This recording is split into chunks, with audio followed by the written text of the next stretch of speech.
Mister షెవర్ నువ్వు ఎవరంటే ఏమని చెప్పను చూసి మట్టి పోగొట్టుకున్నా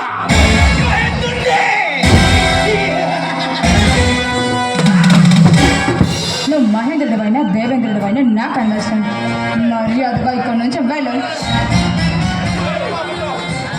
ముక్కు మీద కోపంతో మిసిమిసిలాడుతున్న మల్లేశ్వరి ఎలా ఎల్లబట్టాలి?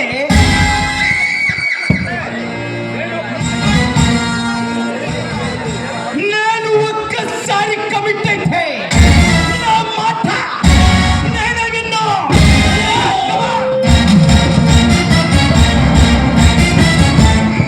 వినకపోతే వెళ్ళి గురేసుకోవయ్యా. అంతేనే కానీ ఇలా ఒంటరిగా ఉన్న ఆడవాళ్ళని మాత్రం విసిగించకు.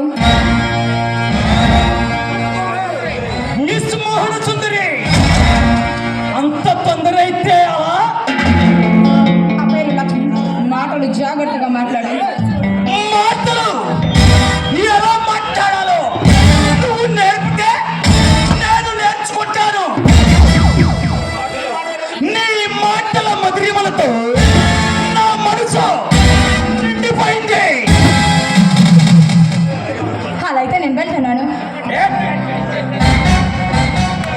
అప్పుడే అంత తొందర అయితే ఎలా? మిస్ లక్ష్మి గులాబీలా గుమాయిస్తున్నా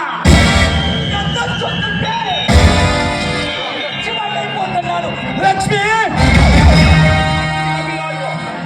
మర్యాదగా నా కగిలో వాలిపో.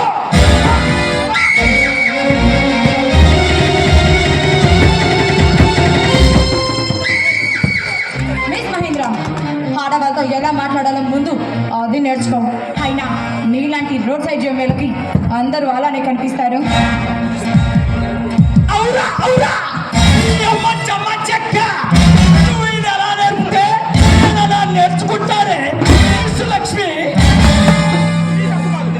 అది నీ తప్పు కాదు. నిన్ను చుట్టించిన ఆ భ్రమనే ఈ సృష్టిలో అందాన్నంతా కలబోసి కలుపమరా నిన్ను తయారు చేశాడే ఆ సృష్టికర్త బ్రహ్మ. మిస్టర్ మహేంద్ర, ఈ సృష్టిలో పూసిన ప్రతి పువ్వు నీ సొంతం అనుకోవడం నీ అహంకారం గర్వమే అవుతుంది. అయినా నాకు కనిపించిన అందమైన తోట, నాకు నచ్చిన పూలు నా సొంతం చేసుకోవటం నా హాబీ.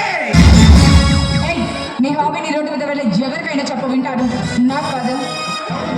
ఎవరా దానికి లక్ష్మి? నా ఎదురుగా చాచాతో 5 అడుగుల అప్సరస ఉంటే నీకు చెప్పక మరి ఎవరికి చెప్పాలి? వచ్చా చెప్పగానే ఊ అంటానికి నేను నువ్వు అనుకునే టైప్ అమ్మాయిని కాదు. లక్ష్మి నేను నిన్ను మనసు పూర్తిగా ప్రేమిస్తున్నాను లక్ష్మి. నిన్ను నా హృదయ సామ్రాజ్యానికి మహారాణి చేసుకుంటాను.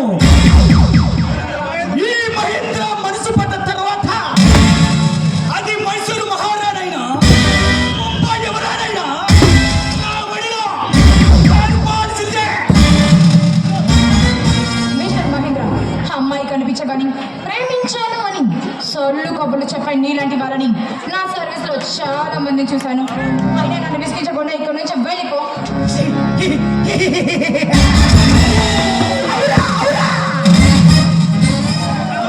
చాలా మందిని చూసుంటావు కానీ కానీ నన్ను చూడలేదుగా.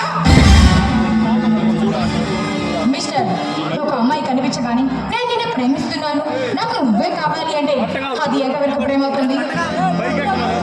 లక్ష్మి నా దృష్టిలో ఇందులో తప్పేమీ లేదు. అయినా నువ్వు నాకు నచ్చానని చెప్తున్నాను కదా. మాటలతో